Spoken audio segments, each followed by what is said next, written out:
Assalamualaikum warahmatullahi wabarakatuh. Alhamdulillahirabbil alamin wassalatu wassalamu ala asrofil mursalin wa ala alihi wa sahbihi ajmain. Asyhadu an la ilaha illallah wa asyhadu anna Muhammadar Rasulullah. Allahumma sholli ala Muhammad wa ala ali Muhammad. Amma ba'du. Jamaah salat subuh yang insyaallah dimuliakan oleh Allah Subhanahu wa taala.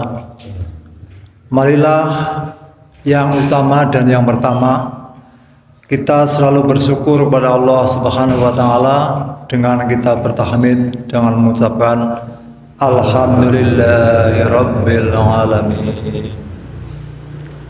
Dan marilah kita memberi salam kepada Muhammad sallallahu alaihi wasallam dengan kita mengucapkan Assalamualaikum ya Rasulullah, dan selalu bersalawat kepada baginda Rasulullah SAW dengan kita mengucapkan Allahumma sholli ala Muhammad wa ala ali Muhammad.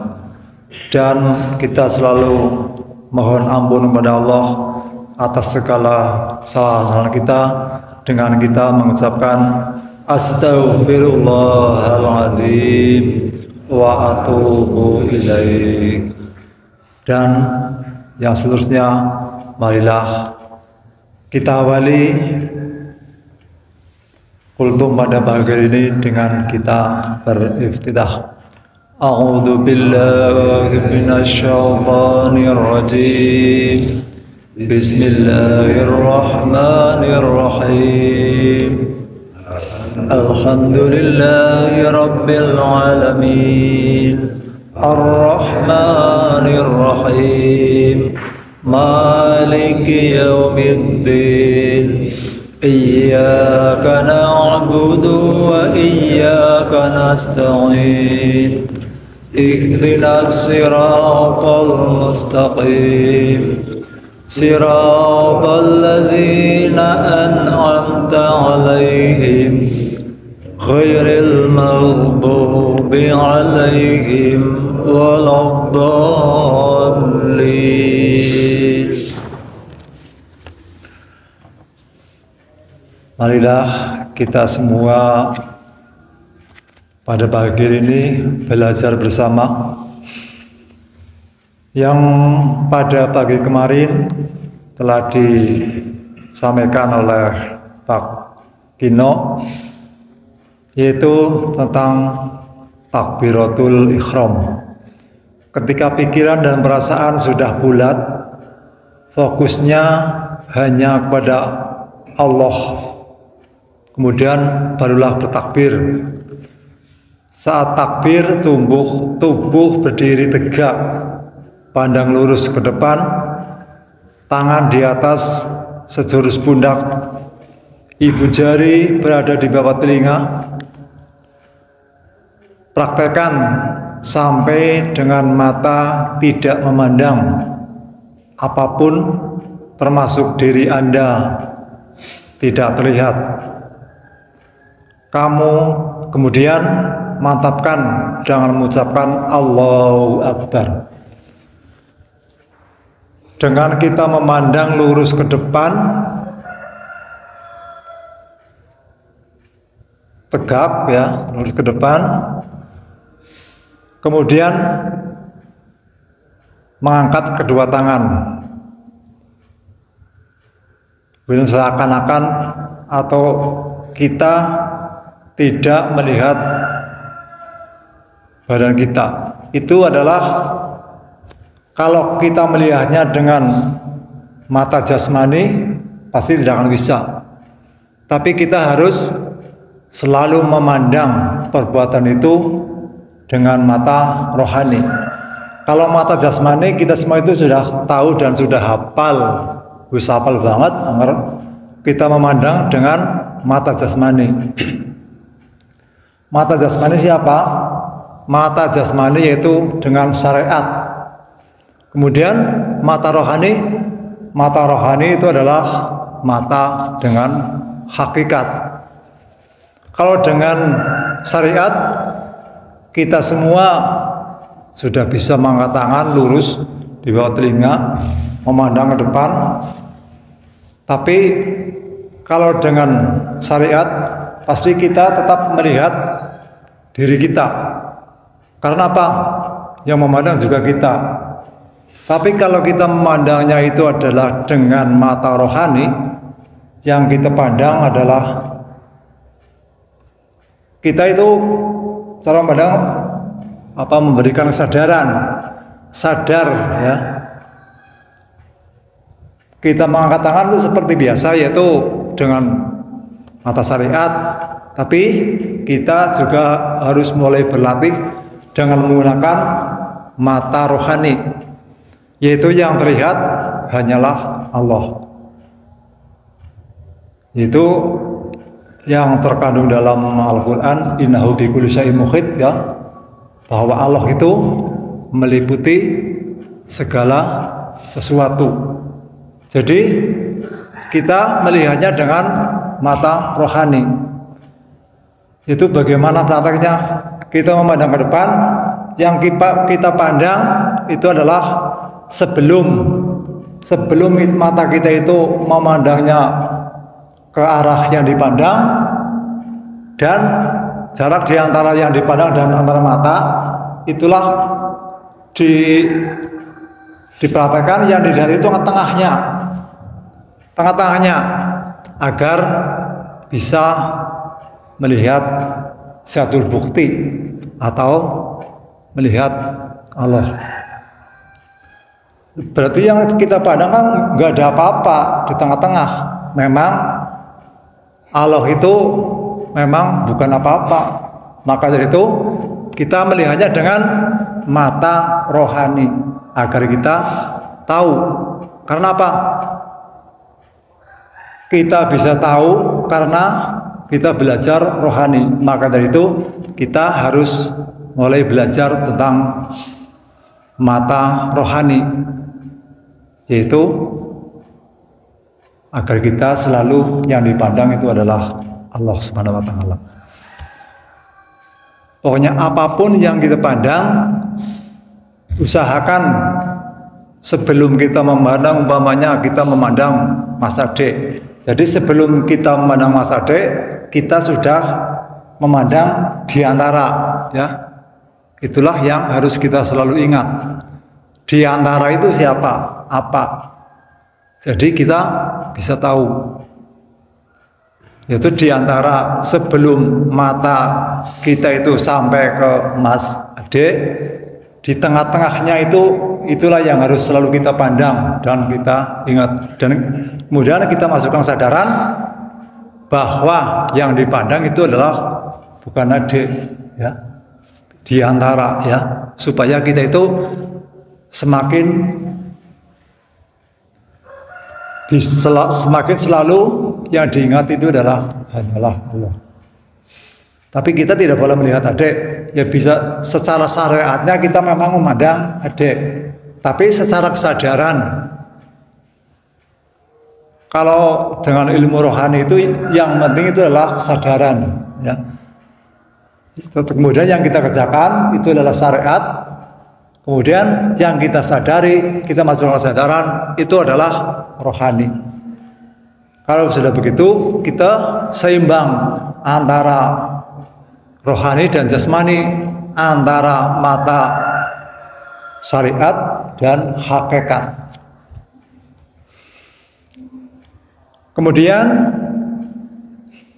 setelah kita tenang menghadap ke kiblat, kemudian kita mengangkat tangan. Dan kita waktu melaksanakan sholat itu kita juga harus ingat. Biasanya kita melaksanakan sholat itu sih karena apa? Apa karena kewajiban?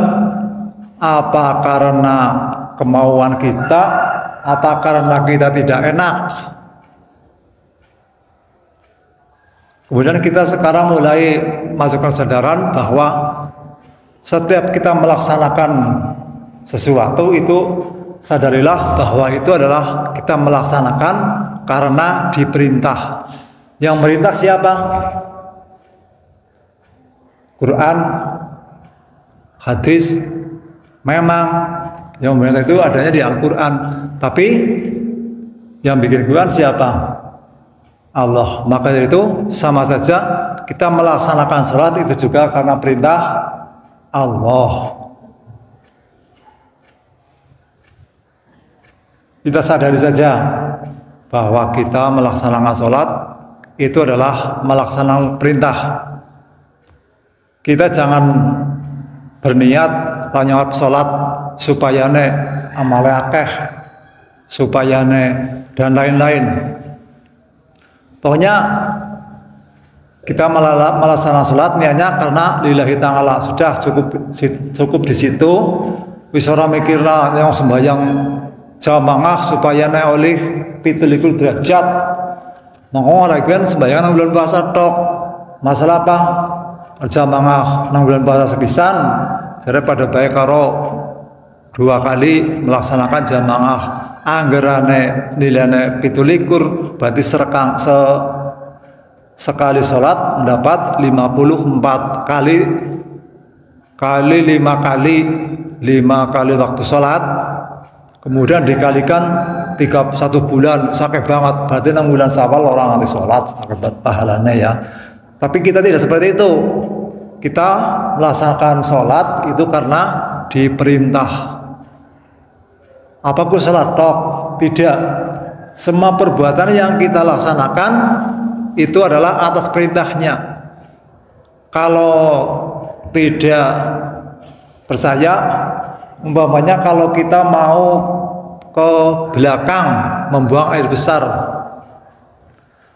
kalau kita pergi ke belakang karena sendiri, silahkan. Kalau sudah ingin ke belakang, tahan 2 menit saja, nggak usah lama-lama, karena kita beranggapan bahwa kita itu kebeletnya karena kita. Silakan tahan 2 menit, bisa apa enggak ya. Kalau memang Allah itu sudah menghendaki, memang harus begitu. Jadi perginya ke belakang juga karena disuruh. Kemudian bernapas, kalau memang itu kemauan kita, tahan 5 menit, bisa apa enggak. Kalau memang tidak bisa, itulah memang sudah kehendak Allah, bernapasnya harus seperti itu. Kemudian yang selanjutnya, setelah kita bertakbiratul ihram, kemudian sebelum kita membaca doa iftitah, diam beberapa saat. Setelah keadaannya tenang, berubah. Setelah keadaannya tenang, barulah baca doa iftitah. Ini tulisannya terlalu kecil ya. Jadi apa mata saya yang sudah tidak kena, jadi membacanya itu bisa yang O jadi A, yang U jadi O ya. Jadi maklum sudah tua. Jika membaca Allahumma bangit baini dan seterusnya, itu adalah isinya doa-doa mohon kita dibersihkan oleh Allah. Jika kita membaca Allahu Akbar kabiro, walhamdulillah dan seterusnya, itu adalah mohon, atau kita beri pernyataan diri atau sumpah diri. Jadi terserah membaca yang Allahumma bangit juga silakan, yang Allahu Akbar kabiro, ya itu juga silakan. Tapi biasanya sing kepenake wis terlanjur. Kalau sekarang itu adalah Allahumma bangit. Karena terutama saya waktu sekolah juga diulangnya ke Allahumma bangit. Jadi sampai sekarang ya membacanya Allahumma bangit. Sebelum kita membaca doa iftitah, dia beberapa saat. Jadi tidak wisane takbiratul ihram terus kita membaca itu memang benar, tapi itu adalah diusahakan kita bernafas 3 kali sesudah kita bertakbir, kemudian diam sejenak sampai di sininya tenang, ya, supaya bacaannya juga tertata, bacaannya tidak lupa, rakaatnya insya Allah juga rampung. Biasanya menurut pengalaman sing wis-wis, kadang-kadang rakaatnya salah, bacanya kurang, itu mungkin tergesa-gesa. Karena apa? Terutama sholat tarawih mendeng-mendeng pengen rampung, arepane rampungna buka, ya. Setelah kita takbiratul ihram, kemudian berhenti sejenak atau ngaso, syukur-syukur sampai 3 tarikan nafas. Ya nafasnya yang normal, jangan nafas itu malah jadi akan lebih ngos-ngosan.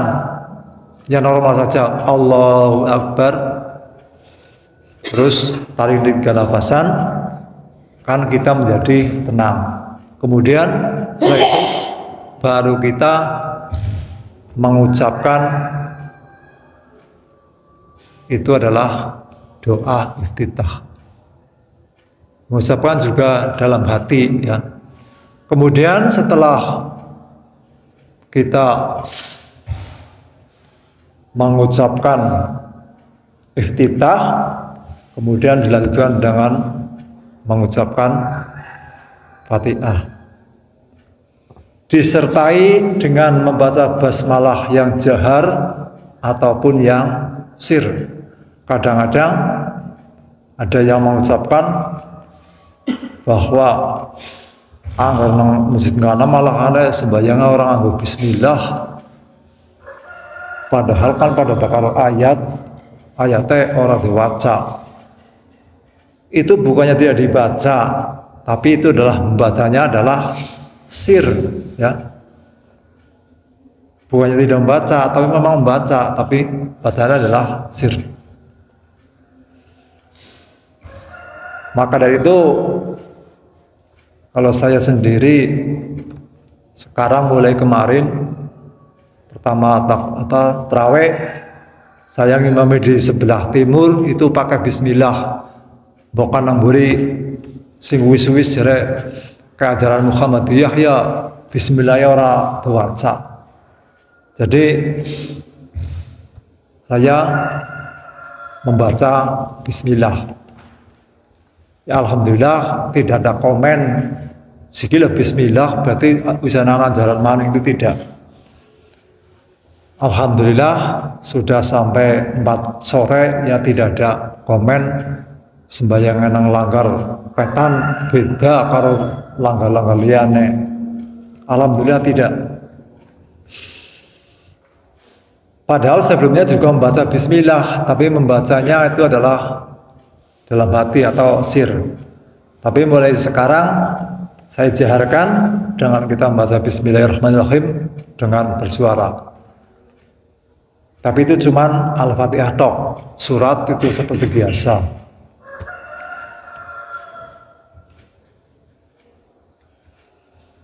Mungkin itu, mudah-mudahan Allah Subhanahu wa Ta'ala selalu memberikan kepahaman kepada kita agar kita setiap mendengarkan sesuatu dari orang lain atau belajar bersama itu adalah diberikan kepahaman, diwehi ngerti, paham, kemudian bisa melaksanakan.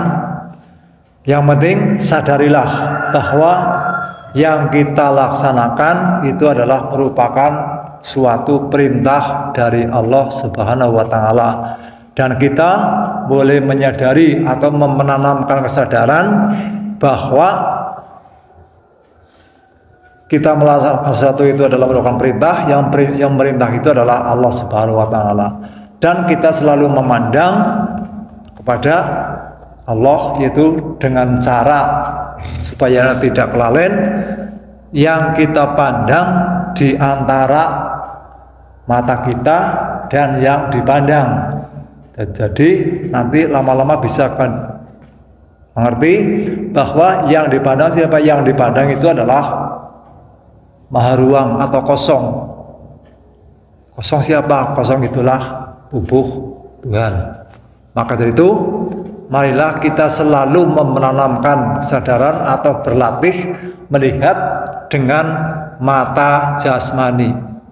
Kalau mata rohani, kalau mata jasmani, setiap orang itu adalah selalu memandang dengan mata. Karena apa? Sebelumnya kita belajar hakikat, yang memandang itu memang mata. Yang memandang itu mata. Maka apa? Itulah pandangan syariat. Maka dari itu kita mulai, setelah kita tahu atau mungkin dipahamkan oleh Allah, kita selalu memandang, selain memandang dengan mata jasmani, kita memandang dengan mata rohani. Karena apa? Yang paling penting itu adalah mata rohani kita belajar. Kalau mata syariat itu mendengar saja sih sudah bisa. Karena apa? Yang melihat itu mata, yang berbicara itu mulut, yang mendengar itu kuping, yang berjalan itu kaki, yang berpikir itu dalam hati. Itulah syariat mudah banget. Karena apa? Mudah kena wong ngaji baik bisa ngerti. Tapi kalau pandangan rohaniyah itu adalah harus belajar kepada orang yang tahu rohani, yaitu mursyid. Mursyid siapa? Mursyid itu adalah guru yang membimbing tentang ilmu rohani.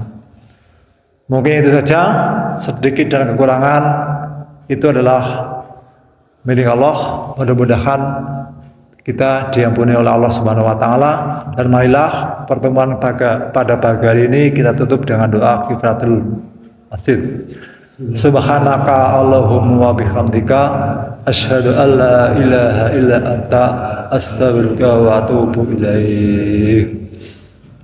Assalamualaikum warahmatullahi wabarakatuh.